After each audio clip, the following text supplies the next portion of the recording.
The lies we tell ourselves. Aneta Grabiec. Grabiec? Perfect. Oh, wow.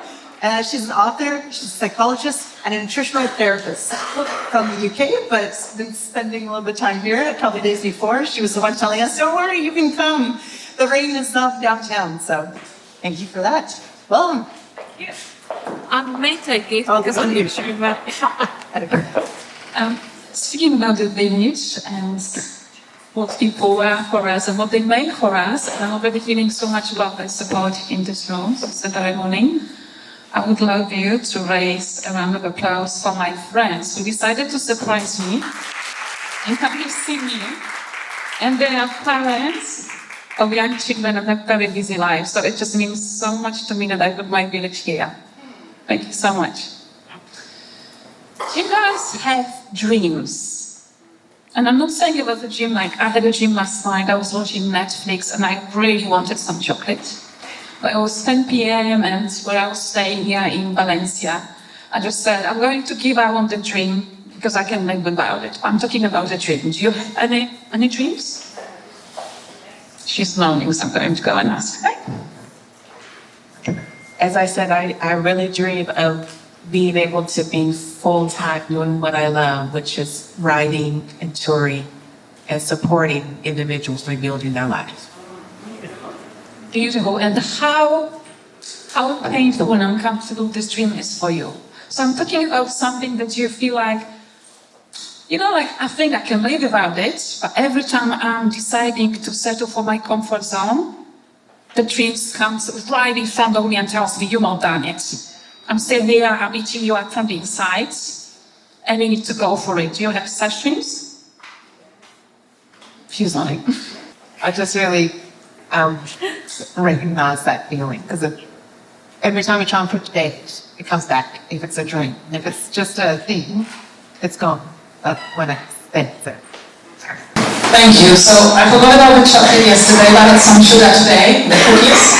But I always had a dream to write a book. Always. I loved reading, I loved libraries, I loved the bookshops. And there was always one day I'm not ready yet. That was my story, that was my life. So okay, my academic times came, my 20s came. I was born in Poland, I lived in the first 15 years and I moved into UK. Then I felt my English wasn't good enough. Then my 30s were ending. Yes. COVID came. I was living in England at the time and everyone was busy baking sourdough bread. What did you do in COVID time?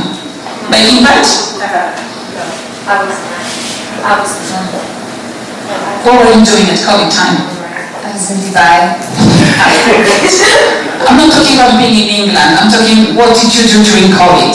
I basically transformed overnight into a presenter for children because I was a teacher. And I had to use my plates and cutlery because I had no teaching resources to actually pour into them and just make it happen. So we all have our COVID stories. So I was living around people who were baking sourdough bread. I've got few friends who make fantastic bread or practicing yoga online. And I was thinking, okay, if not now, then never will be the best time for me to write the book. And also I needed some purpose and motivation for me to have a structure of my lockdown. So I decided I'm writing a book. Every day I would have my breakfast and I had the 3 hours in the morning. I've got very structured, methodological brain, so I knew how many pages a day, how many chapters a week, when would I finish the book. And I kept writing, and I was very happy because I was motivated and I had a vision and purpose and mission of the lockdown. I finished the book. So, I'm done yet. I looked for the publishers. I've sent my book to 4, to say no, to say yes.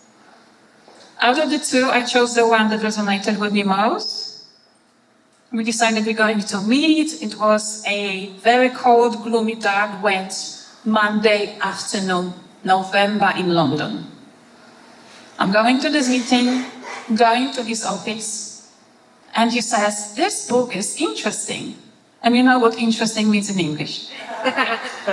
So I'm standing there thinking, he already accepted we're going to publish a book. He says this book is interesting. And he goes, but this is not the book I want you to be published first. So again, I'm going through it in my head. This is not the book he wants me to be published. He accepted to publish my book. And he goes, I looked at your LinkedIn profile and I'm seeing you doing a successful job with infertility. I would like you to write a book about infertility. Can you do that?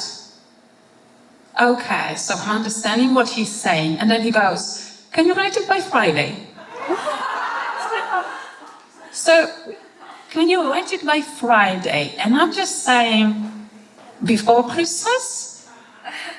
And he goes, this Friday. So in this moment, I'm getting all the classical symptoms of panic attack. My heart is racing. I've got sweaty palms. I can't see anything. Everything is spinning. Yeah.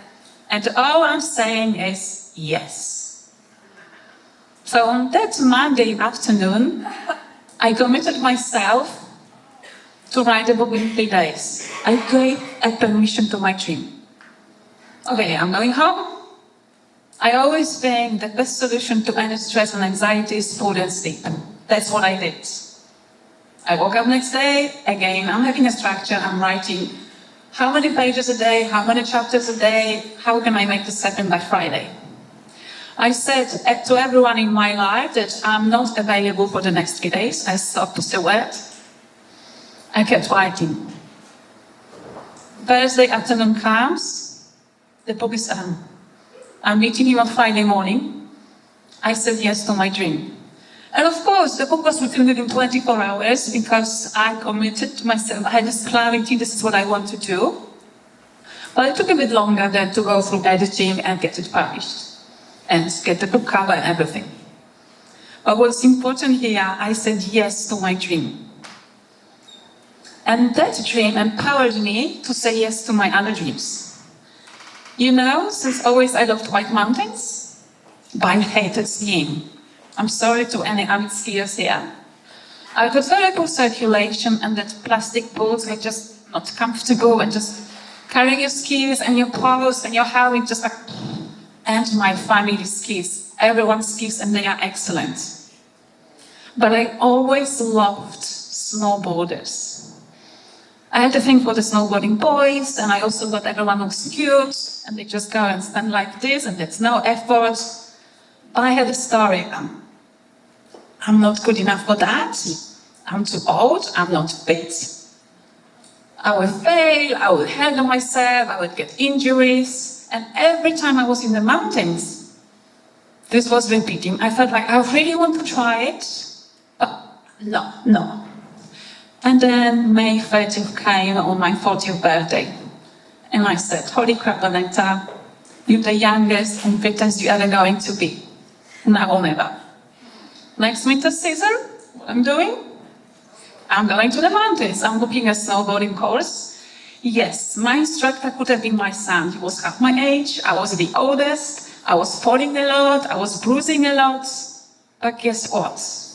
Snowboarding is my favorite thing ever. I go at least for 4 snowboarding trips every year.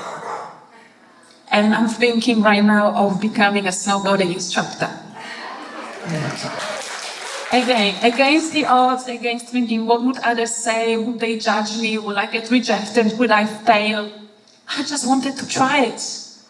And you know, I'm thinking now, if I had to die the next day without trying the snowboarding, I would have been the saddest person. That also changed the way I work with my clients. So I had this client, Susan, and Susan was an accountant. She had an amazing job, she was living in a beautiful place, driving a nice car. But Susan got into the age 56 and tells me, all I wanted to do in life is to DJ the music. And I'm asking Susan, what's stopping you? And Susan moved back to New Zealand and wrote to me last month. Guess what happened? Susan is DJing. Then goes another lady, Josephine. I only got to meet Josephine when she was 74. What was her dream? She wanted to fly. But her family said, no, forget it, Granny. Her 80th birthday came. What is Susan doing? Jumping out of the plane. Yes. And Susan is the happiest person ever. Why I'm sharing this with you? I'm not asking you to jump out of the plane, become a DJ, go snowboarding, even write a book. That doesn't matter. What matters is the permission to your dream. Going forward regarding of anything because it's yours. And I would hate to think you would die with the dream inside of you.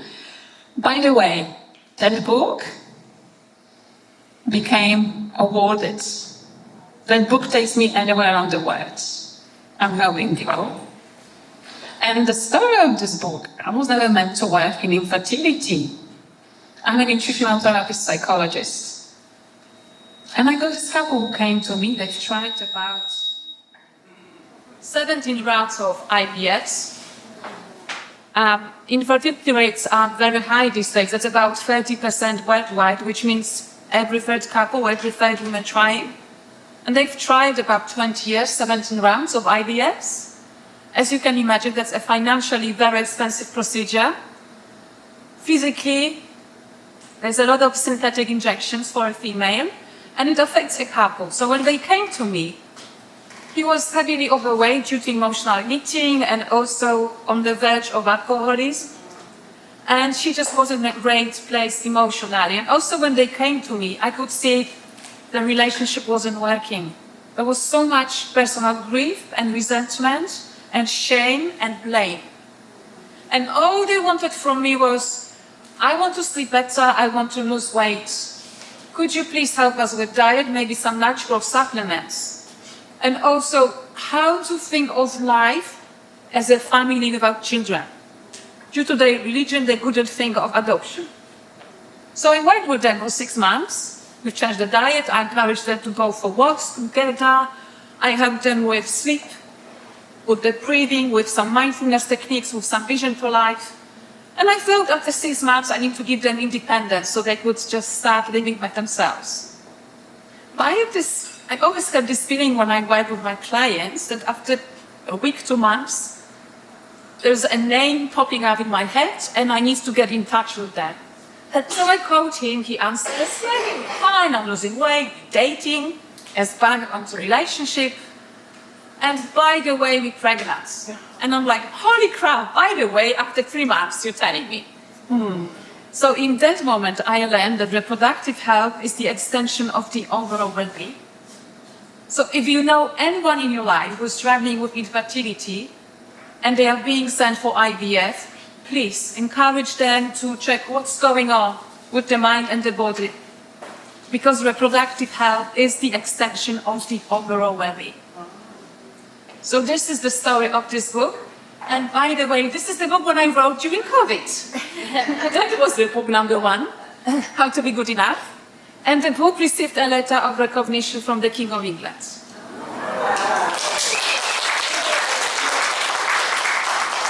I got a few copies here, and anyone is interested, I can sign it for you. And I'm still reminding you about your dream. Please do not die with this dream inside of you.